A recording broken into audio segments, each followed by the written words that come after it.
He who is not with me is against me, and he who does not gather with me scatters. லூக்கா 11:23. என்னோடு இராதவர் எனக்கு எதிராக இருக்கிறார், என்னோடு இணைந்து மக்களை கூட்டிச் சேர்க்காதவர் அவர்களை சிதறச் செய்கிறார். இது கிறிஸ்து வழங்கும் வாழ்வு தரும் நற்செய்தி. கிறிஸ்துவே உமக்கு புகழ். அமர்வோம். இயேசுவில் அன்பார்ந்த சகோதர சகோதரின் அன்பார்ந்த பிள்ளைகளே, அன்பார்ந்த தொலைக்காட்சி விசுவாசிகளே, சென்ட் இரேனியூஸ் ஆஃப் லியோன்ஸ் என்ற புனிதர் கூறுகின்ற வார்த்தைகள்: If you abandon yourself to him by giving him your faith in him and submission to him, you will receive the benefit of his skill and will become God's perfect work. But if you resist him and flee his hands, then the cause of your incompletion will remain not in him but in you who have not obeyed. நம்பிக்கையோடு உன்னையே அவருக்கு கையளித்தால் ஆண்டவரது கைத்திறனின் அனுகூலம் பெறுவாய், அவரது நிறைவான பணியாக மாறுவாய்.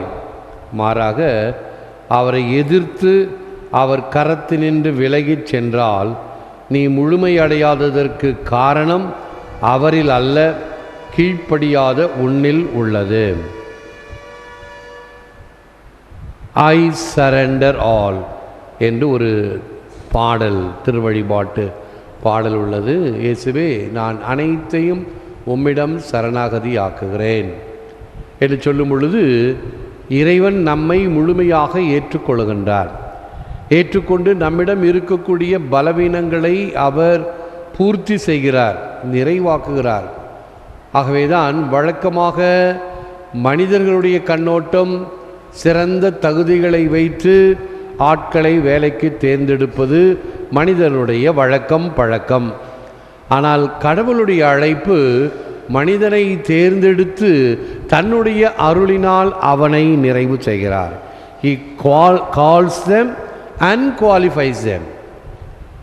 ஆறாக மனிதர்கள், உனக்கு இந்த குவாலிஃபிகேஷன் இருக்கிறதா, இந்த தகுதி இருக்கிறதா, இந்த அனுபவம் இருக்கிறதா, அப்படி என்றால் உனக்கு இந்த வேலை என்று கொடுப்பது தான் பார்த்திருக்கிறோம். ஆனால் இறைவன் அப்படி அல்ல. யாரை வேண்டுமானாலும் எப்படி வேண்டுமானாலும் அவர் அழைக்கின்றார். பல வகையான குறைபாடுகள் நிறைந்த மனிதனை அழைத்து அவர்களை அந்த அழைப்புக்கு தகுதியாக்குகிறார். calls them and qualifies them. தீயவை தீய பெயர்த்தலால் தீயவை தீயினும் அஞ்சப்படும். எனவே இத்தகைய சமயங்களிலே தீயவைகள் பக்கம் ஈர்த்து விடப்படக்கூடாது. வழக்கமாக அவைகள் எல்லாம் ஈர்ப்புடையதாக இருக்கும். நல்லவைகளினால் நாடப்பட்டு நல்லவைகளை செய்வதற்கு துணிய வேண்டும். We Christians are members of the body of Christ. Saint Teresa of Avila. அந்த படத்தில் பார்த்தீங்கன்னா கிறிஸ்துவின் உள்ளே இருக்கக்கூடிய மக்கள். ஆக கிறிஸ்து நம் மத்தியில் இருக்கின்றார்.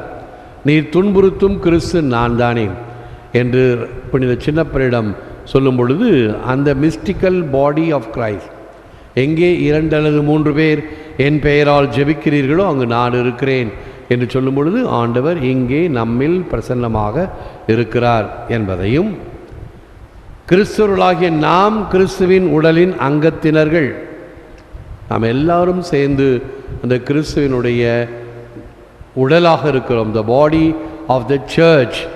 சர்ச் என்ற வார்த்தையை பாருங்கள், ஒரு அருமையான வார்த்தை.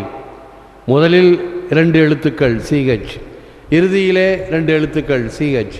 UR என்ற வார்த்தை நடுவிலே.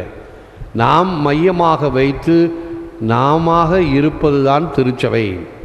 நாம் அனைவரும் சேர்ந்து இருப்பதுதான் திருச்சபை. ஆகவே நம்மை எத்தகைய தன்மையும் பிரிக்கக்கூடாது. அதைத்தான் பாடினோம். கிறிஸ்துவின் அன்பின் என்று நம்மை பிரிப்பவன் யார்? பிரிக்க முடியும். எது பிரிக்க முடியும்? பாவம். Sin scatters us Christ gathers us. பாவம் நம்மை பிரிக்கிறது, ஆனால் கிறிஸ்து நம்மை ஒன்று சேர்க்கிறார். எனவே இந்த கிறிஸ்துவினுடைய அருள் நம்மை ஒன்று சேர்ப்பது, எப்பொழுதும் தொடர்ந்து நாம் அவருடைய அருள் பிரசன்னத்தில் இருந்தால்தான். எப்படி இந்த ஃபேன் எல்லாம் பார்த்தீங்கன்னா பயங்கரமாக சுற்றுற மாதிரி தான் இருக்கும். ஆனால் அதுக்கு காற்று வேணும்னா நேராக அதுக்கு கீழே தான் உட்காரணும். ஃபேனுக்கு நேராக இருந்தால் தான் காற்று வரும். கொஞ்சம் தள்ளி இருந்தால் கூட உங்களுக்கு காற்று அவ்வளவாக கிடைக்காது. இந்த ஃபேன் காற்றுக்கே அப்படி இருந்தால், இறைவனுடைய அருள் வேண்டுமா, அவரை நோக்கிய வண்ணம் இருக்க வேண்டும். இயேசுவின் திருஇறுதிய பாடலில் ஒரு பாடல், ஒளியை நோக்கா மலர் இல்லை.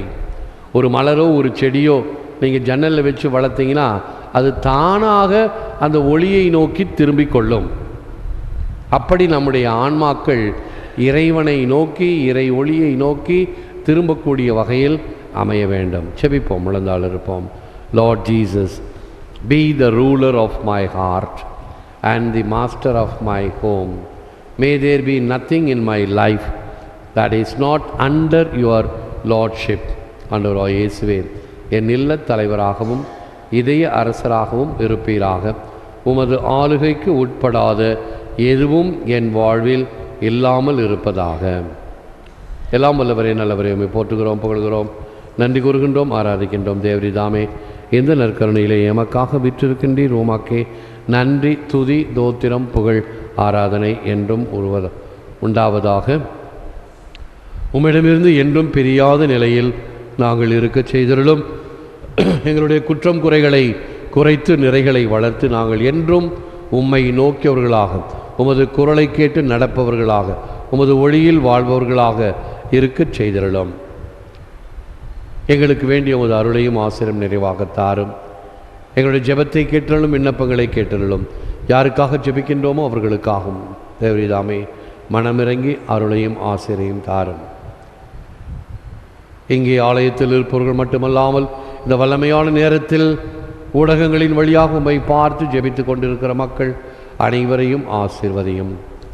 குறிப்பாக ஊடகங்களின் வழியாக விசுவாசத்துடனும் நம்பிக்கையுடனும் ஜெபித்து கொண்டிருக்கிற மக்கள், பல்வேறு தேவைகளுக்காக ஜெபிக்கின்ற இந்த மக்கள் இவர்களையும் உமது திருப்பாதத்தில் சமர்ப்பித்து முழுமையாக உம்மிடம் ஒப்படைக்கிறோம். ஏற்று வரமருளும் இறைவா, காக்கும் கரங்களினால். ஆமேன், ஆமேன்.